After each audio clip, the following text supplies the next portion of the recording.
Alabanzas dad a Cristo, ensalzad al Redentor. Tributadle santos todos, grande gloria y loor. Cuando estemos en gloria, en presencia de nuestro Redentor, a una voz la historia diremos del gran vencedor. Buenos días, hermanos. Es un gozo poder estar aquí entre ustedes una vez más. A todos los miembros de esta congregación, a los ancianos y a los diáconos, ¿verdad? Les agradecemos a cada uno de ustedes, hermanos, por no solamente darme esta invitación, pero también por el amor que me han demostrado y pues la hospitalidad que se me ha brindado. Gracias, hermanos. Le decía yo al hermano que ustedes se la hacen difícil a uno para querer regresarse, pero así debe de ser cuando estamos entre familia, ¿verdad? Así que les agradezco, hermanos, a todos por su amor, por su cariño.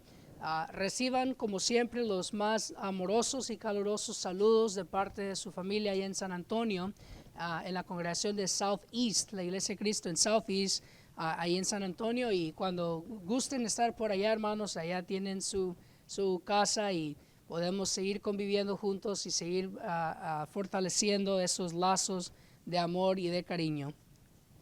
En esta mañana, hermanos, vamos a estar mirando uno de los frutos apacibles que mencionábamos anoche. Mejor dicho, una de las bendiciones espirituales que nuestro Dios le da y le entrega a aquellos quienes son sus hijos. Sabemos, ¿verdad?, de que Dios hace llover sobre justos e injustos. Sabemos que nuestro Dios nos ha proveído esta creación, sea que seamos santos o no, tenemos esa bendición que podemos disfrutar de todo lo que nuestro Dios nos ha creado.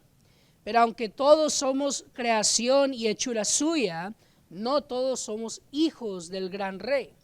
Y por esa razón hay ciertos privilegios y ciertas bendiciones que nuestro Dios le ha reservado exclusivamente a su iglesia, exclusivamente a sus hijos, o mejor, como diríamos, la herencia de aquellos quienes somos hijos de Dios. Por esta causa yo quisiera en esta mañana, en esta primera parte, mirar una de esas bendiciones. Acuérdense que el tema que hemos llevado, ¿verdad?, que hemos hecho el intento es de mirar la responsabilidad de los cristianos en su firmeza. Vaya conmigo al Evangelio según Lucas. En el Evangelio según Lucas, en esta mañana vamos a hacer el esfuerzo de hacer lo que se diría en términos de predicador, si se puede decir de esa manera.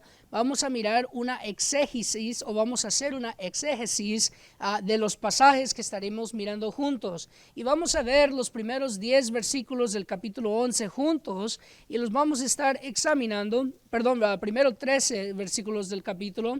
Y vamos a estar extrayendo las lecciones que Dios nos da ahí por medio de su Hijo cuando tiene que ver con la oración. Tenemos que entender, hermanos, ¿verdad?, que la oración a nuestro Padre Celestial es una de esas bendiciones y es uno de esos privilegios que Dios ha reservado para su pueblo nada más. Aunque el hombre de verdad busca siempre clamar a Dios, sabemos que nuestro Dios nos enseña que los oídos de Él están abiertos a aquellos quienes son justos, a aquellos quienes son santos. Juan capítulo 9, versículo 31, miramos, ¿verdad?, que aquel hombre que había nacido ciego, cuando los judíos, los fariseos, cuestionaban la autoridad de Cristo y querían acusarle a Él de ser un hombre injusto o un hombre pecador, este hombre ciego defiende al Señor porque el milagro que Él hizo, viene y dice, sabemos que Dios no oye a los pecadores, pero sí oye la voz de aquellos que buscan hacer su voluntad.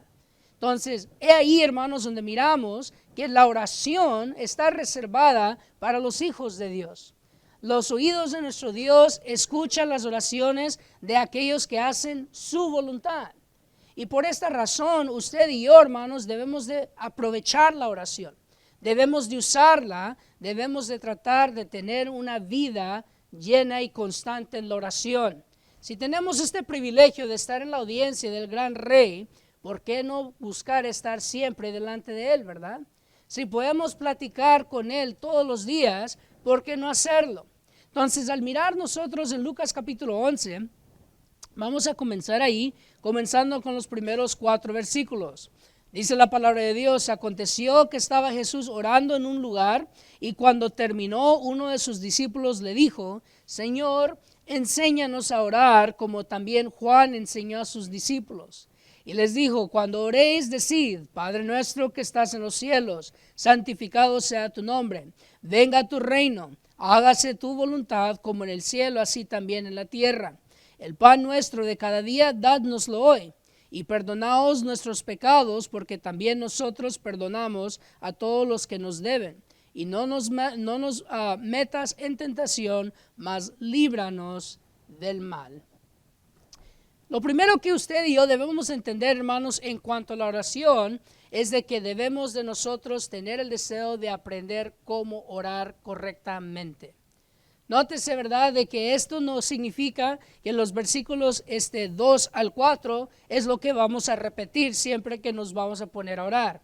Acuérdese que si ese sería el caso, entonces Cristo mismo se hubiese contradecido cuando dijo en el Sermón del Monte de que la oración no son vanas repeticiones, ¿recuerdan? Entonces la oración, hermanos, Cristo al enseñarle a sus discípulos, no les dijo que dijeran palabra por palabra lo que él estaba dirigiendo, sino que al contrario les dio un modelo o un ejemplo para que ellos pudieran entender la estructura de la oración. Pero dentro de esta estructura estamos también viendo, hermanos, que había el deseo de aquel discípulo.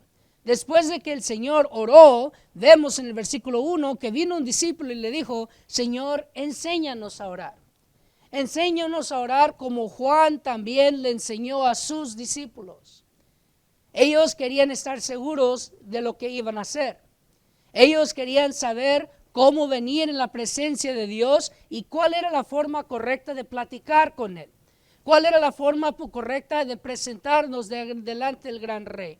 Si va conmigo a la primera carta de Juan, y si tiene usted un listón, le voy a animar que lo deje ahí en Lucas 11, porque una vez más vamos a hacer el esfuerzo de hacer un exégesis, es decir, vamos a extraer de lo que está ahí para entender lo que la Biblia nos enseña de la oración. Pero vaya conmigo a primera de Juan, capítulo 5. Y miren lo que dice el apóstol Juan ahí en cuanto a la oración. Primera de Juan, capítulo 5, comenzando desde el versículo 12. El que tiene al Hijo el que tiene el Hijo tiene la vida. El que no tiene al Hijo de Dios no tiene la vida. Estas cosas os he escrito a vosotros que creéis en el nombre del Hijo de Dios, para que sepáis que tenéis vida eterna, y para que creáis en el nombre del Hijo de Dios. Y esta es la confianza que tenemos en Él, que si pedimos alguna cosa, observe, conforme a su voluntad, Él nos oye. Observemos lo que dice la palabra de Dios. Primero, versículo 12 y versículo 13, aquí comprobamos que la oración está reservada para los santos. La oración es un privilegio y es una bendición que Dios le da a aquellos que están en el Hijo de Dios. Si nosotros no estamos viviendo en comunión con Dios, si nosotros, sea porque no hemos obedecido el Evangelio o porque hemos caído de gracia, Dios no va a escuchar nuestras oraciones, porque ese es un privilegio que Él le ha reservado a los que son justos. En Isaías capítulo 59, versículo 1, Él dice que su mano no se acorta para salvar, pero Él esconde su rostro, dice el texto, por las iniquidades de aquellos que quieren buscarle a Él, pero sin arrepentimiento, sin aceptar y cambiar su vida delante de Él. Entonces confirmamos, ¿verdad?, aquí en 1 Juan 5, 2 y 13, que estas cosas fueron escritas para aquellos quienes creen en el nombre del Hijo de Dios. El contexto dice: para que sepáis que tenéis vida eterna y para que creáis en el nombre del Hijo de Dios. ¿Quiénes saben esto? Los obedientes. Los que no han obedecido no creen en el Hijo de Dios y no saben si tienen vida eterna o no. Porque si supieran, hubiesen obedecido. Por lo cual, con el contexto del versículo 14, nótese que, y esta es la confianza que tenemos, dice el apóstol Juan, él siendo cristiano, en él. ¿Se fijó? ¿Quiénes tienen esa confianza? Los que creemos en él. ¿Quiénes tienen la confianza que Dios va a oír la oración? Aquellos que viven una vida recta, santa y justa delante de Dios. Entonces, lo primero que debemos de aprender, hermanos, es cómo orar. Debemos de aprender cómo orar. En los primeros 4 versículos del capítulo 11, Cristo le enseñó a sus discípulos a orar. Y cuando aprendemos a orar, hermanos, versículo 14 de 1 de Juan 5, aprendemos a pedir. Si usted recuerda, podemos ver el contexto remoto de Santiago capítulo 4, versículo 3. Ahí en Santiago capítulo 4, versículo 3, el escritor inspirado viene a decirnos por qué nuestras oraciones a veces no son contestadas. Dice el texto, pedís y pedís mal. Los que piden mal son aquellos que piden solamente por sus egoístas motivos. Hermanos, nuestro Dios no es un genio que nos va a dar múltiples deseos. ¿Se acuerda? Una de las lecciones que miramos en esta semana es que a veces la respuesta de nuestro Dios es no. Y yo tengo que aprender a aceptar esa respuesta, pero miraremos un poquito más acerca de eso en un minuto. Mire, hermanos, cómo usted y yo debemos de aprender a pedir, a orar.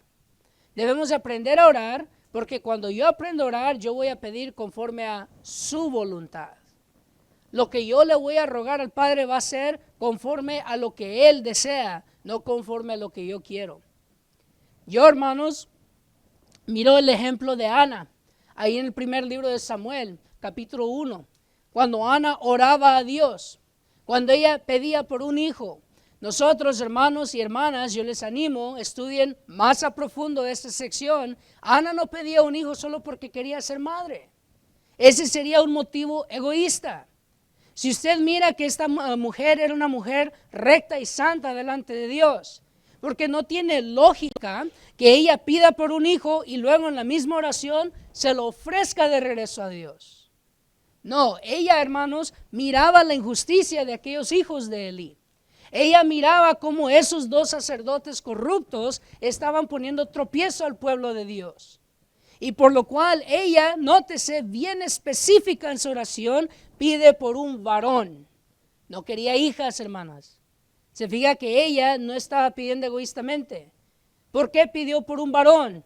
Para que este varón fuera nazareo, para que él pudiese servir como juez del pueblo. Ella estaba pensando conforme a la voluntad de Dios. Ana, hermanos, fue María antes de que María aún existiera. Ella está ofreciéndose a sí misma para poder dar de nacer o usar su cuerpo para traer un varón recto y justo en tiempos cuando los líderes que eran Ofni y Fines eran corruptos.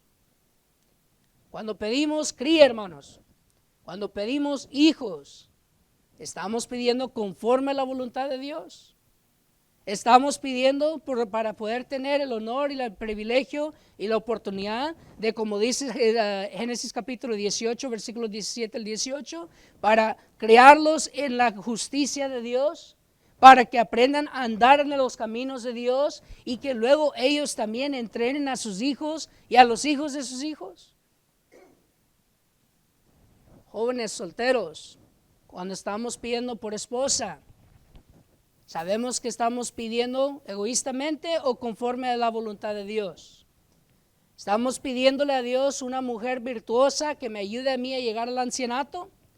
¿Una mujer que me ayude a mí a solidificar mi fe? ¿Que me ayude a mí a poder llegar al cielo? ¿O simplemente quiere una esposa porque ya no quiere estar solo? Tenemos que aprender a pedir, hermanos. Tenemos que aprender a pedir. En 1 de Juan capítulo 5 versículo 14 miramos que tenemos esa confianza. La confianza es de que si estamos viviendo bien delante de Dios, cuando nos acerquemos y pidamos conforme a su voluntad, Dios proveerá, hermanos. Dios proveerá. Especialmente cuando es para traer engrandecimiento a su obra y para que su nombre sea glorificado entre las naciones. Dios proveerá, hermanos. Pero para nosotros entender esto, tenemos que aprender a cómo pedir. Tenemos que aprender a cómo orar. Vamos de regreso a Lucas capítulo 11. Y ahora, hermanos, si vemos ahí el versículo 5, vamos a leer desde el versículo 5 hasta el versículo 8. Les digo también, ¿quién de vosotros que tenga un amigo va a él medianoche y le dice, amigo, préstame 3 panes? Porque un amigo mío ha venido a mí de viaje y no tengo que ponerle delante. Y aquel respondiendo desde adentro le dice, no me molestes, la puerta ya está cerrada y mis niños están conmigo en cama. No puedo levantarme y dártelos. Os digo que aunque no se levante a dárselos por ser su amigo, sin embargo, por ser inoportunidad, se levantará y le dará todo lo que necesite. Señor, enséñanos a orar. Enséñanos a orar. Primero, Cristo les enseña cómo pedir. Después, Cristo les dice cómo persistir en la petición. No pares de orar. No dejes de pedir. Pide día y noche. Cristo da aquí un ejemplo, hermanos. Y Él usa el ejemplo de un amigo inoportuno. Y vemos, ¿verdad?, que el amigo por su inoportunidad recibe lo que él buscaba. Cristo hace la comparación del hombre ser humano, que a veces nosotros, ¿verdad?, podemos ser injustos. Con Dios, quien es justo y ama a sus hijos y da con alegría. Pero nuestro Dios, hermanos, no quiere que pidamos solo una vez. En Lucas capítulo 18, versículo 1, vemos, ¿verdad?, que el propósito de la parábola de la viuda que persiste es de persistir en la oración y no perder la fe, no dejar de orar. Conocemos que en la primera carta de Tesalonicenses, capítulo 5, versículo 21, el mandamiento es orad sin cesar. Entonces, la persistencia de la oración es un mandamiento. Tenemos que orar siempre y no solo pensar que con una vez ya Dios me escuchó y como Él nunca olvida, lo va a hacer. No, hermanos, Dios quiere que persistamos en la oración. Que no sintamos la vergüenza de que no podemos ir con Él de a cada rato porque no queremos sentirnos como estamos abusando. Mire cómo el primer punto conecta con el segundo. Si estamos pidiendo conforme a su voluntad, ¿cómo va a ser abuso? Es para lo que Él quiere que hagamos. Tenemos que pedirle a nuestro Dios las herramientas que necesitamos. Tenemos que poner en sus manos y cada día preguntar, cada día pedir. Si queremos crecer espiritualmente, hermanos, esa es una oración constante, porque no podemos conformarnos al crecimiento que hemos logrado ya. Padre, permite que pueda seguir creciendo, aunque ya llegué a ser predicador. Permíteme, Padre, si es tu voluntad, poder servir a tu reino como un anciano. Ayúdame, Padre, en esta obra para honra y gloria de tu nombre, pero para el servicio de tus ovejas igualmente. Dame lo necesario, dame la esposa que me va a ayudar y danos a ella y a mí la sabiduría para criar a nuestros hijos en tus caminos, oh Padre. Es una oración constante, hermanos. ¿Por qué? Porque estoy comprometido, pero no tengo ni esposa ni hijos aún. No puedo vencerme. No puedo perder la fe. No puedo dejar de pedir con el pensamiento, no, ya no me la dio Dios. Ya Dios ya me dijo que no y pues bueno, ni modo. Pude haber sido un gran anciano, pero Él se la pierde. No, hermanos. Ve cómo el pensamiento humano a veces nos hace tropezar. Debemos de ser persistentes en la oración. Vaya conmigo a Romanos capítulo 12. Este ha sido, ¿verdad?, el pasaje que nosotros hemos tomado como el centro, ¿verdad?, de nuestros pensamientos durante esta semana o este fin de semana. Pero quiero que usted y yo vayamos ahora, comenzando ahí desde el versículo 11. Romanos capítulo 12, versículo 11 al 13.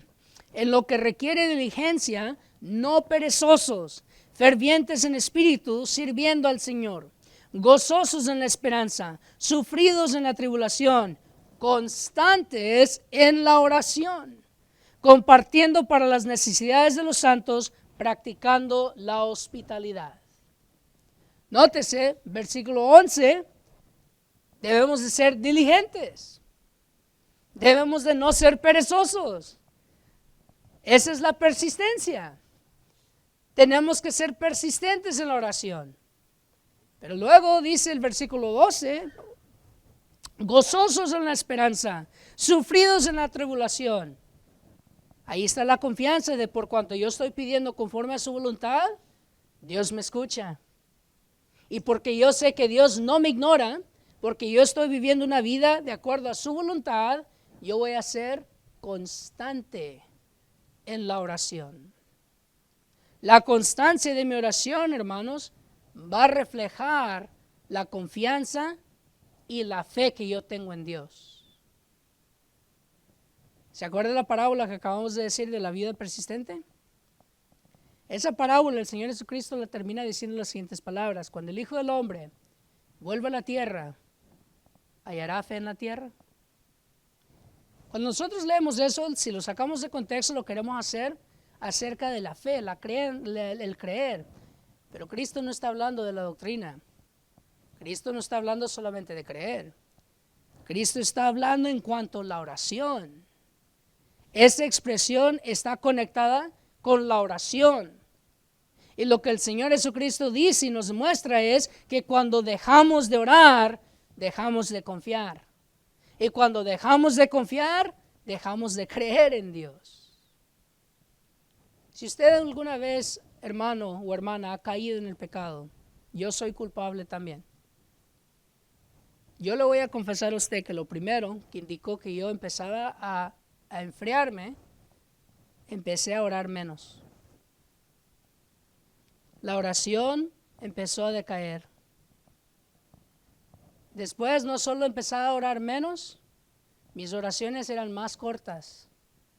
Y ya no lo hacía con aquel amor y aquel gozo y aquel deseo de querer platicar con mi Padre, lo hacía por obligación y por lo cual iba a comer y decía algo breve para comer, para no sentirme mal de que estaba comiendo sin comer, sin orar.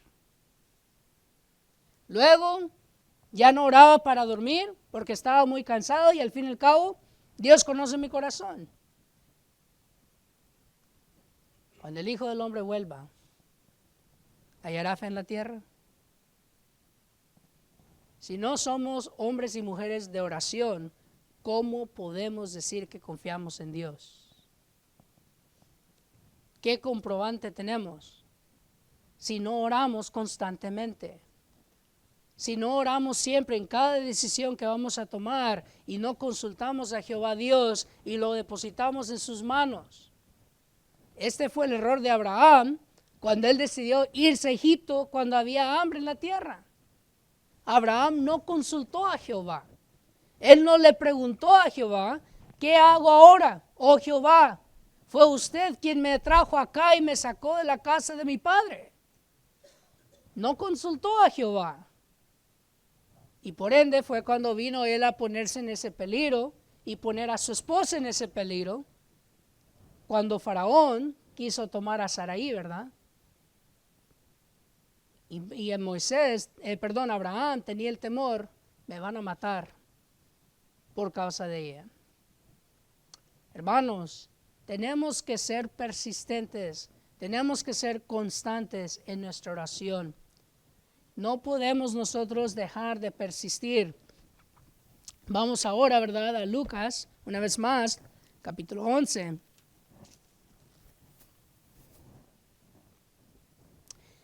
Y ahora vamos a leer el versículo 9 y el versículo 10. Y os digo, pedid y se os dará, buscad y hallaréis, llamad y se os abrirá.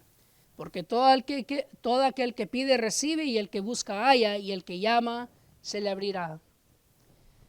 Pedid, llamad y buscad.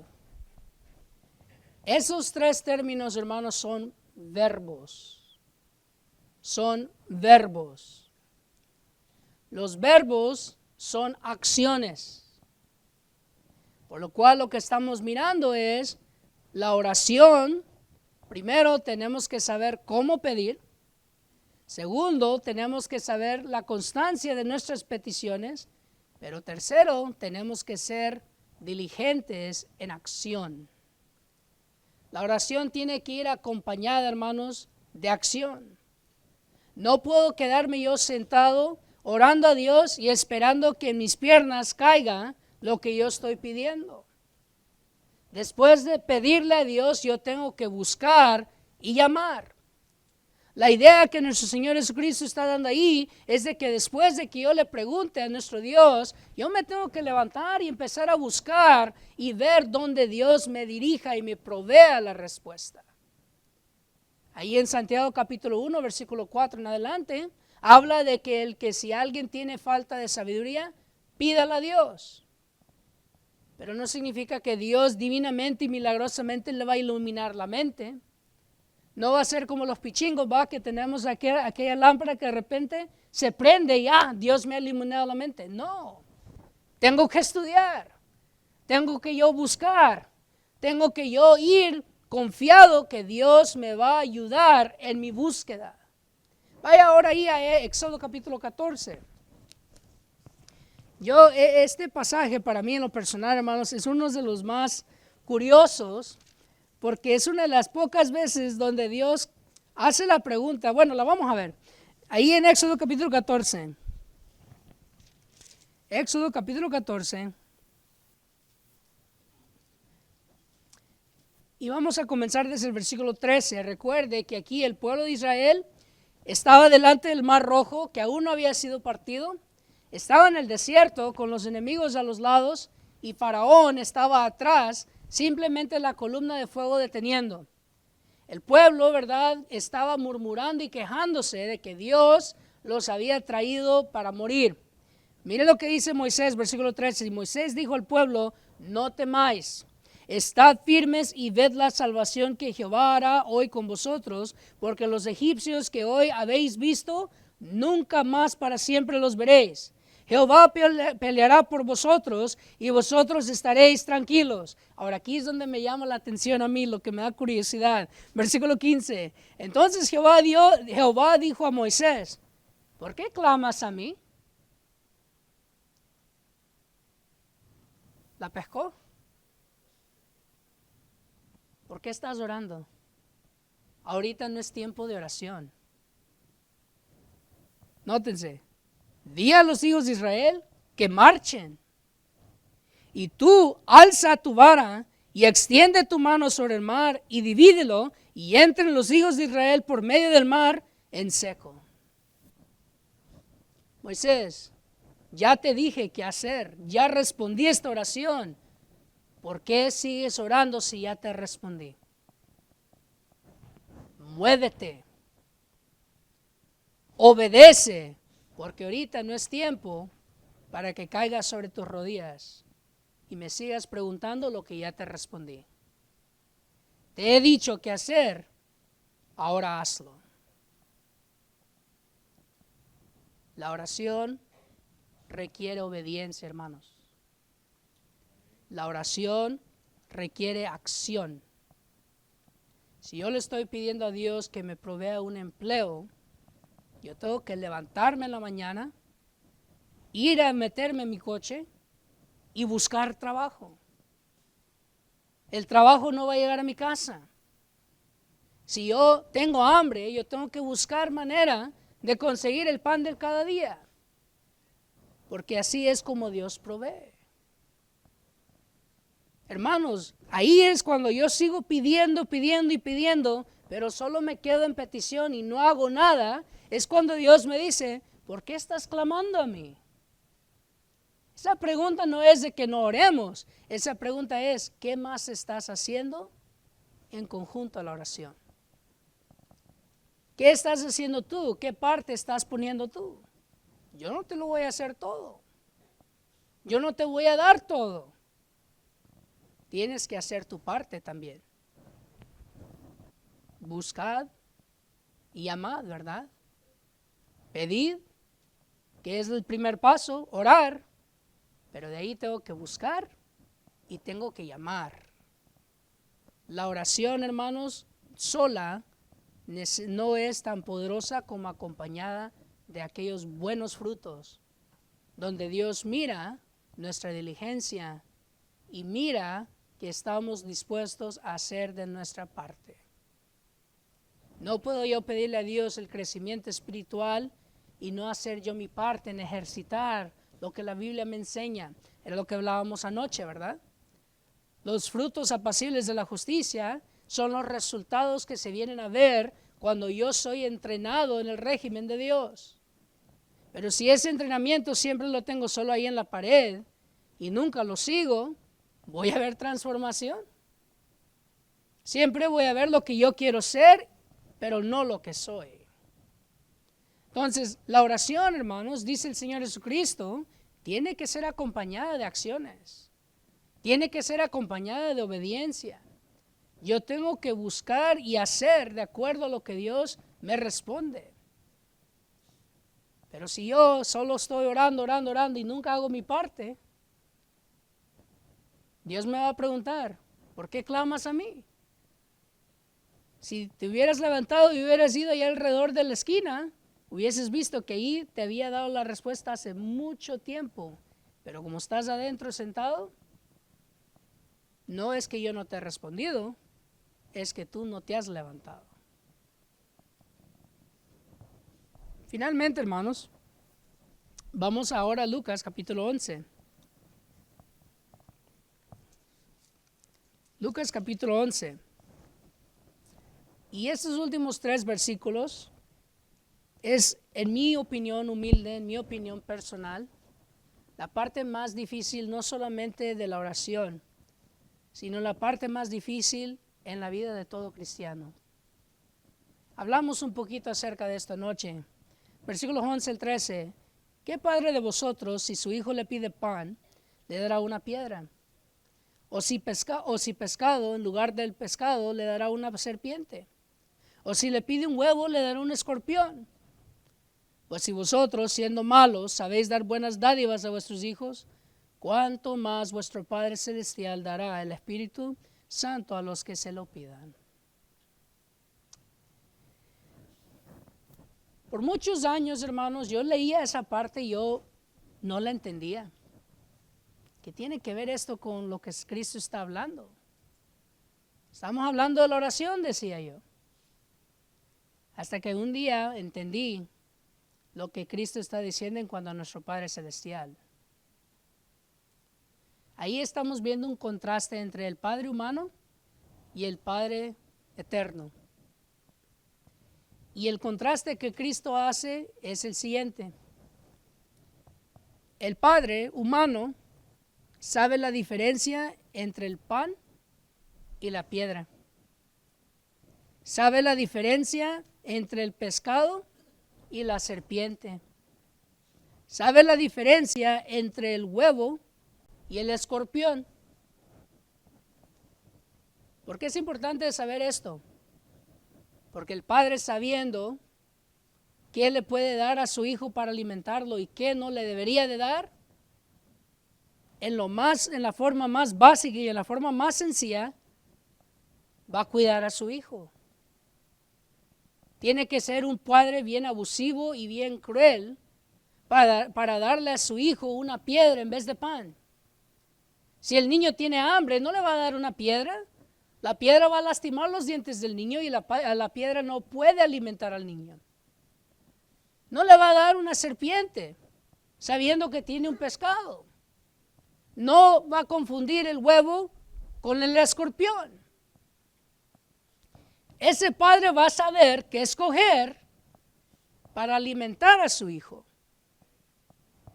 Nótese que Cristo no dice que eso lo hace un buen padre.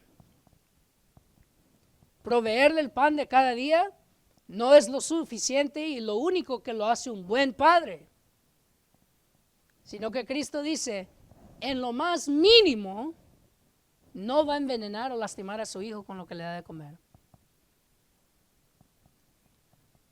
Aún en eso un padre, cualquier padre que no esté entrenado, yo no tengo hijos.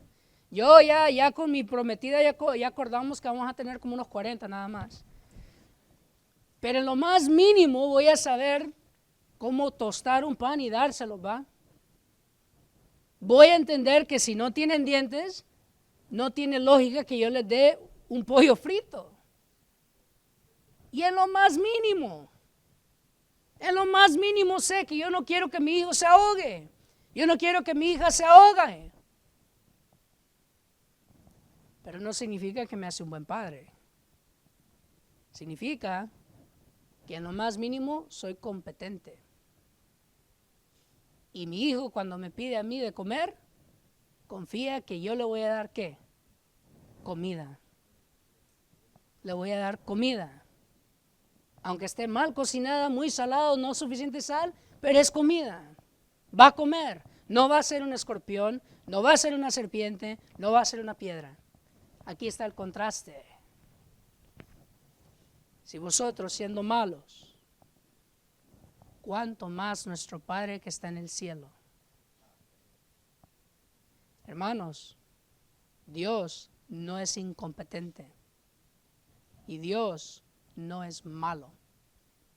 Nuestro Dios es un Dios omnibenévolo y nuestro Dios es un Dios omnisciente. Ahora, ¿por qué es importante saber esto? Porque Cristo está enseñando que parte de la oración, la instrucción de la oración es aprender a aceptar su respuesta. Aprender a aceptar sin renegar, sin murmurar, la respuesta que Dios nos da. Vamos al Salmo 34.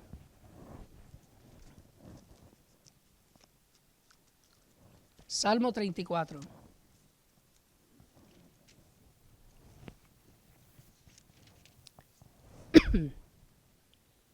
Comenzando desde el versículo 17.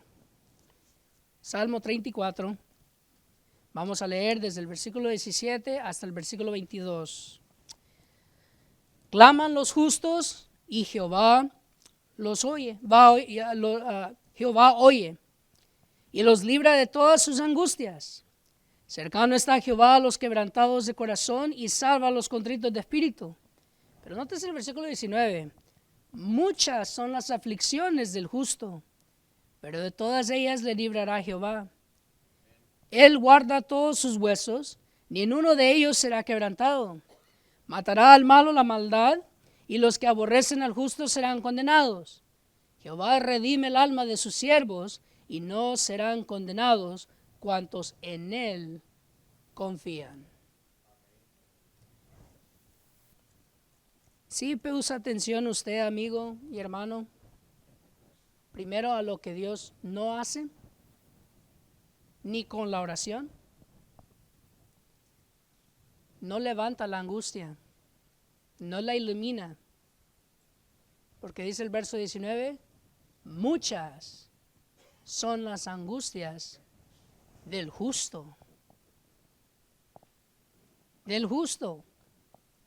El apóstol Pedro en 1 Pedro capítulo 4 nos dice que el juicio comienza por la casa de Dios. Y si el justo con dificultad se salva, ¿dónde quedará el impío y el pecador? Hermanos, Dios nunca prometió levantar las tribulaciones de nuestra vida. Amigo que aún no ha obedecido el evangelio, déjeme ayudarle a removerle una mala enseñanza en el mundo denominacional. La paz que Dios promete no es según este mundo.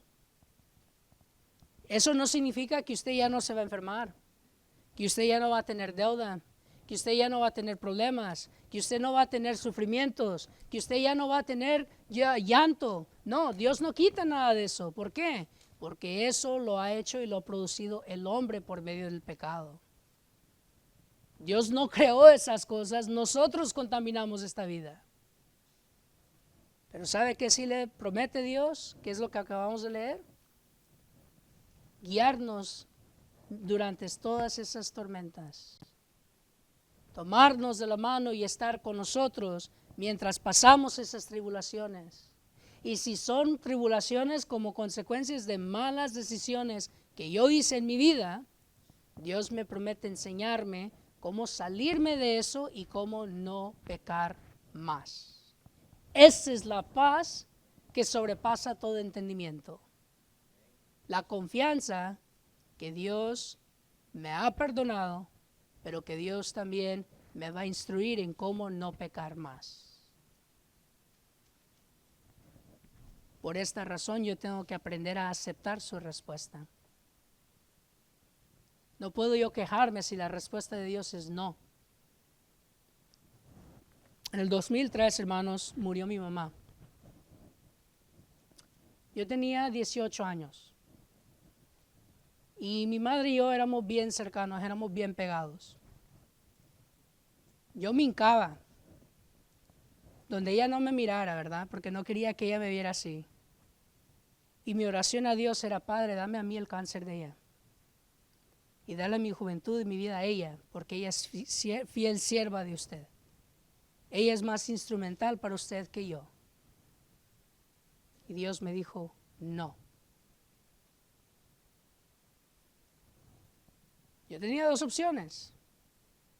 Me pude haber enojado con Dios, o pude haber aprendido de los siervos en la Biblia que aceptaron el no de Dios, porque reconocieron que el no de Dios es sabio. ¿Por qué? Porque si yo le estoy pidiendo a mi padre una piedra, creyendo que es pan, él me va a dar pan, no piedra. Si yo le estoy diciendo: Padre, quiero comerme este pan, no, hijo. Pero es que se mira tan sabroso, hijo, no estás entendiendo. ¿Qué no estoy entendiendo? No es pan, es una piedra. Pero si no me quieres creer, métele la mordida. Bueno es que he sido guiado para aprender tus estatutos. A veces Dios, hermanos, me está diciendo no, porque yo no estoy mirando y no estoy entendiendo que lo que yo estoy pidiendo no va a darle honra y gloria a Él. Que lo que yo estoy pidiendo no me va a beneficiar en el momento. Me dicen, hermanos, hermano, a los 40 se va a casar. ¿Por qué tan viejo? No fue decisión mía. No fue decisión mía. Porque sí, busqué, y sí intenté, y sí tuve yo muchachas con las que salí cristianas, y salieron a ser más mundanas que cristianas. Si Dios me hubiera dejado casarme con esa mujer, no me hubiera dado lo que yo buscaba. Me hubiera puesto un ancla que me llevara al infierno, en vez de darme una ayuda que me ayude a subir al cielo. Yo ahorita le pido por Charlie, pero Dios me puede decir: no, hijo, no estás mirando bien. O le puede decir a ella: no, hija, él no es quien tú crees. Confía en mí. Yo sé lo que te beneficia. Es difícil esperar en Jehová, hermanos. Por esta es mi opinión, que la prueba más difícil que todo cristiano tiene es aprender a esperar. Porque somos impacientes, lo queremos ya, y creemos, ¿verdad? Nuestro orgullo y nuestra soberbia muchas veces nos amarran los pies y sabemos: no, es que yo sé, yo estoy seguro que esto es, y yo sé que aquí está mi solución. Cuando estaban los israelitas ahí delante del Mar Muerto, ellos estaban seguros que la solución era: regresémonos con los egipcios, entregámonos y nos van a tener piedad. Nos van a tener misericordia. Así como andaba Faraón, hermanos, después de la muerte de su primogénito, ¿usted cree que él los iba a tomar de regreso y tenerlos solo como esclavos? No solamente les hubiese ejecutado, hubiese buscado la forma más cruel para torturarlos. Pero Dios les detuvo. Y Dios les demostró confíen en mí. Ven ese mar, crúcenlo. Pero ¿cómo vamos a nadar a tiempo? Crúcenlo. Moisés, alza tu vara y ordénale al pueblo que crucen. No tenemos tiempo para explicarles, solo confíen en mí. Hermanos, hay que aprender a aceptar la respuesta de nuestro Dios. Porque nuestro Dios no es un Dios incompetente. Nuestro Dios no es un Dios cruel. Y a veces, hermanos, pedimos mal. Mi papá siempre me dice, hijo, se va a escuchar feo, hijo, pero lo digo con mucho amor y cariño, me dice. Le doy gracias a Dios que tu mamá ya no está entre nosotros. Primero, porque ella murió fiel en el Señor. Pero segundo, porque cuando tu mamá murió, fue cuando tú realmente empezaste a crecer y madurar tu fe.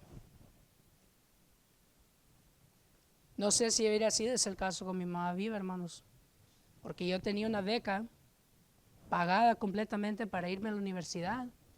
Y a la edad de 18 yo iba a probar la libertad en una ciudad que era conocida en aquel entonces como la ciudad número 1 de las fiestas universitarias. Yo pensaba que estaba firme. Yo pensaba que iba a poder resistir la tentación. Pero nunca voy a saber si ese es el caso o no. Y le doy gracias a Dios que no tengo que darme cuenta si hubiera caído o no. Porque estoy aquí ahorita. En los 18 yo no lo entendía. Ahora en los 40 lo entiendo, hermanos. Cristo ahí en Mateo 11 nos está demostrando, aprendan a aceptar la respuesta que Dios da. Confíen en Él. No duden de Él. ¿Por qué? Porque nuestro Dios es omnibenévolo y nuestro Dios es omnisciente. Así que, hermanos, para poder nosotros estar firmes, la oración es un privilegio y es una bendición que se le ha dado exclusivamente a los hijos de Dios. Pero procuremos en aprender cómo orar. Procuremos en ser persistentes en la oración. Procuremos en ser diligentes en buscar la respuesta de Dios. Y cuando la encontremos, no murmuremos, no reneguemos, seamos agradecidos y confiemos en Dios. Ahora, amigo que está entre nosotros, yo sé que esta porción por lo regular es una clase, pero me gusta siempre incluirla a usted porque su alma es preciosa para Dios y lo es para nosotros también. Quiero que usted, amigo, entienda una cosa. Lo que hemos dicho en cuanto a la oración de que le pertenece solamente a los hijos de Dios no es para sacarlo a usted y decirle que usted no pertenece. Ni es para avergonzarlo, ni es para hacerlo sentir mal. Pero sí es para hacerle reflexionar. Porque si hay algo que todas las religiones del mundo tienen, todas tienen la oración incluida. Algunos oran a dioses que no son dioses y otros oran vanamente. Pero quizá usted es una de las personas que le ora al Dios justo y correcto. Y quizá la respuesta que usted buscaba no es la que Dios le dio hoy, por medio de su palabra y por medio de estos siervos que estamos aquí. Porque lo que Dios a usted le está diciendo ahorita es, antes de que yo te pueda dejar disfrutar de este privilegio, tienes que ser parte de mi familia. No puedo yo darle a los perrillos, le dijo el Señor Jesucristo a la mujer gentil, lo que le pertenece a la casa de Israel. Dios no es injusto. Y le voy a decir por qué. Porque nosotros una vez estuvimos donde usted está. Nosotros fuimos del mundo, no todos nacimos en Cristo, al menos no biológicamente. Tuvimos que renacer por medio de las aguas del bautismo, en la sangre de Cristo Jesús. Si a nosotros tuvimos que ir por ese proceso para poder entonces tener esa audiencia con el rey, así como la reina Esther tuvo la gracia del rey Asuero, que le extendió a ella el cetro. Dios también se lo quiere extender a usted como nos lo extendió a nosotros. Pero si usted no obedece la voz de Dios ahorita y ora, ¿qué le hace creer a usted que cuando Dios no le dé la respuesta que usted quiere o responde de una forma que a usted no le gusta, usted va a obedecer la voz de Dios entonces? ¿Se fija por qué la oración le pertenece solamente a los obedientes? A los hijos obedientes, y esto se refiere también a los que ya somos cristianos. Así que, amigo, si usted quiere tener esa conversación con Dios, si usted quiere tener el privilegio de poder platicar con Dios día, mediodía y noche, ¿por qué no comienza con la obediencia y se reconcilia con Dios por medio de las aguas del bautismo en este día? Dios ya contestó la oración que usted ni sabía que estaba haciendo. Y la respuesta que Dios está diciendo es que la necesidad más grande que usted ahorita tiene es el lavamiento de sus pecados para la salvación de su alma. Si usted quiere saber más porque no entiende bien, o si usted sabe lo que tiene que hacer y está listo a obedecer, aquí estamos y aquí estaremos. Venga, hable con uno de los ancianos de aquí, o venga y hable con este siervo, o cualquier cristiano fiel que está aquí. Y todos le vamos a ayudar con la palabra de Dios para hacerle ver qué necesita usted hacer para ser salvo. Gracias por su atención, hermanos. Que Dios me los bendiga.